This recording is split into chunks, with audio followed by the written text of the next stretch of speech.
Hello guys, welcome all of you. स्वागत है आप सभी का हमारे इस प्लेटफॉर्म पर। देखिए, आपका जो एग्जाम्स हुई थी अभी, आरएसएसएमबी जेटेक एग्जाम्स था, इसको लेकर के एक बहुत बड़ी खबर, शॉकिंग न्यूज निकल करके आ रही है। जो आपका आरएसएसबी का जो आपका जेटेक एग्जाम हुआ था 18 मई को आपका जो एग्जाम हुआ था, इसमें आपको पता है सर, आपके जो वहां ओमार जो सीट थी, तो उस ओमार सीट में आपके वहां पर स्टूडेंट सिग्नेचर और एग्जामिनर सिग्नेचर और वहां पर थंब इंप्रेशन का कॉलम नहीं था, जिससे बच्चे बोल रहे हैं और कि सर इसमें बहुत बड़ा फर्जीवाड़ा घोटाला होने की आशंका है। तो उस पर भैया बिल्कुल सही बात है आपकी, उसमें घोटाला हो सकता है। क्यों?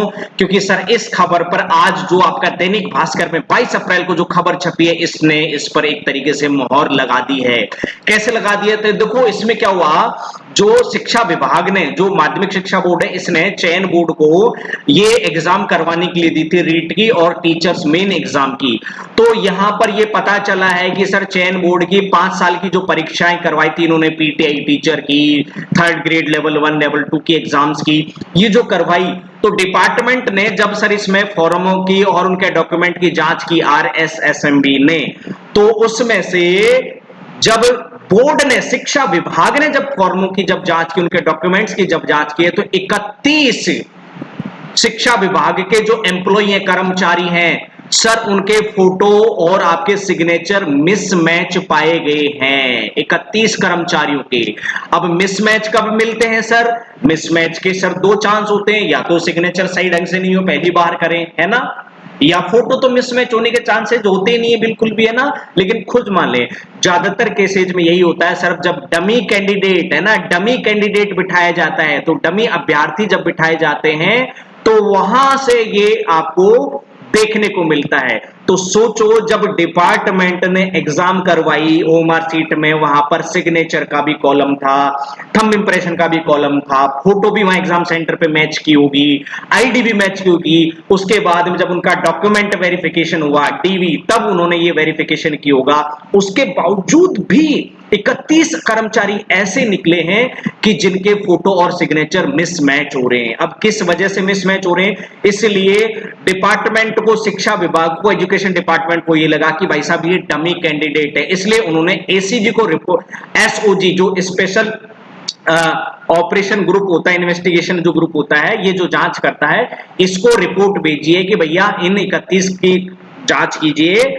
और जिसमें से दूसरी एक एफआईआर हुई थी, तो 5 साल के अंदर जो एग्जाम संपन्न हुए, उसमें 31 अभ्यर्थियों के खिलाफ एसओजी में 2 मुकदमे दर्ज किए गए हैं। अब मुकदमा तभी दर्ज होता है कि ज्यादातर उसमें लगे कि फर्जीवाड़ा हुआ है। तो यहां ये देखने को मिला है भाई साहब। तो सोचो, जहां आपके ओएमआर में कॉलम हो सिग्नेचर के, थंब इंप्रेशन के, और वहां एग्जाम सेंटर पे फोटो भी मैच किए जा रहे हैं, एडमिट कार्ड मैच किए जा रहे हैं, आईडी मैच की जा रही है, उसके बाद डॉक्यूमेंट वेरिफिकेशन के टाइम पर उनकी डॉक्यूमेंट सिग्नेचर मैच किए जाते हैं, उसके बावजूद भी 31 कर्मचारी डमी कैंडिडेट होने के चांसेस यहां पर संदिग्ध माने गए हैं। मैं नहीं कह रहा कि ये हैं, लेकिन डिपार्टमेंट को ऐसा लग रहा है, इसलिए उन्होंने एसओजी को एफआईआर करवाई है और बोला है कि इनकी जांच कीजिए। तो सोचो, जब इतने वेरिफिकेशन के बावजूद भी अगर 31 कैंडिडेट, डमी कैंडिडेट निकल सकते हैं, मैं निकल भी सकते हैं, ऐसा डिपार्टमेंट को लगता है, तो यहां तो आपका ओएमआर सीट में भाई साहब ये कॉलम था ही नहीं स्टूडेंट का, तो यहां तो किसी का भी वहां डमी कैंडिडेट बिठा दिया होगा, तो आपने वहां पर डमी कैंडिडेट को पकड़ोगे कैसे जो एग्जाम देने गया होगा वहां पर? क्योंकि डमी कैंडिडेट के वहां पर तो सिग्नेचर ही नहीं हुए होंगे, डमी कैंडिडेट का थंब इंप्रेशन लगा ही नहीं होगा।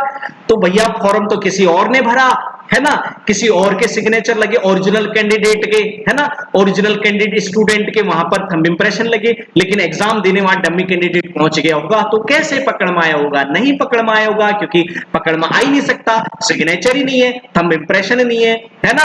तो जब ये होंगे ही नहीं, सिग्नेचर से ही तो मैच होगा आपका, फोटो से मैच होगा, तो फोटो में तो गड़बड़ हो जाती है, एग्जाम सेंटर की भी उसमें मिली भगत हो जाती है, आया डिपार्टमेंट कहीं से भी हो जाती है, लेकिन यहां तो ऐसा हुआ ही नहीं है। तो यहां सोचो कितने चांसेज है, मैक्सिमम चांसेज है वहां पर आपके यहाँ पर एग्जाम में गड़बड़ी होने के।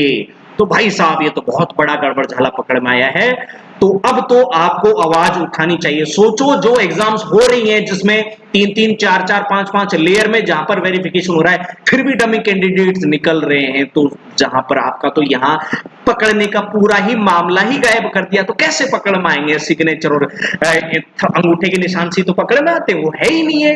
तो भाई साहब अब आपको आवाज उठानी चाहिए। इसमें तो मैक्सिमम चांसेस लग रहे हैं आपकी जीटी के एग्जाम में गड़बड़ होने के। उसके लिए ट्विटर कैंपेन चलाओ, और अगर आपको जयपुर में धरना प्रदर्शन करना पड़े तो भाई साहब धरना प्रदर्शन में आइए। ये आपके करियर का सवाल है।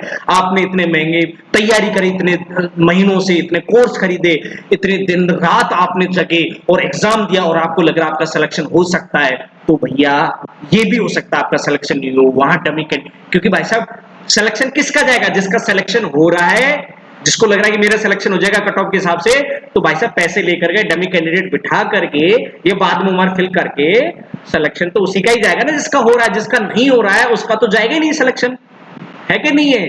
इसलिए अगर कोई सोच रहा है मेरे सिलेक्शन होने के चांसेस है तो मैं क्या करूं, मैं तो रहने दूं, बैठ जाऊं। भाई साहब जिसके सिलेक्शन नहीं हो रहे ना, जो 200 से नीचे आ रहा है, जिसका कट ऑफ में नहीं आ रहा है, उसका तो कुछ बिगड़ने वाला नहीं है। डमी कैंडिडेट बिठा देंगे तब भी, क्योंकि हटाया तो उसमें से जाएगा ना जिसका सिलेक्शन हो रहा है। तो उस किसी एक को फेल किया जाएगा, उसकी जगह डमी कैंडिडेट पैसे लेकर के या गड़बड़ करके पास किया जाएगा।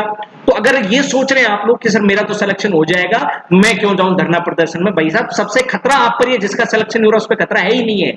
तो आवाज उठानी चाहिए, आपको ट्विटर कैंपेन करना चाहिए और ज्ञापन देने चाहिए, और धरना प्रदर्शन जो आपके जो बेरोजगार यूनियन के जो नेता हैं वो जो कर रहे हैं उनसे फॉलोअप लेना चाहिए, हाई कोर्ट में केस करना चाहिए, उसमें 100, 200, 500, 1000 रुपए आपके लग रहे हैं उसमें देना चाहिए, कोई बुरी बात नहीं है।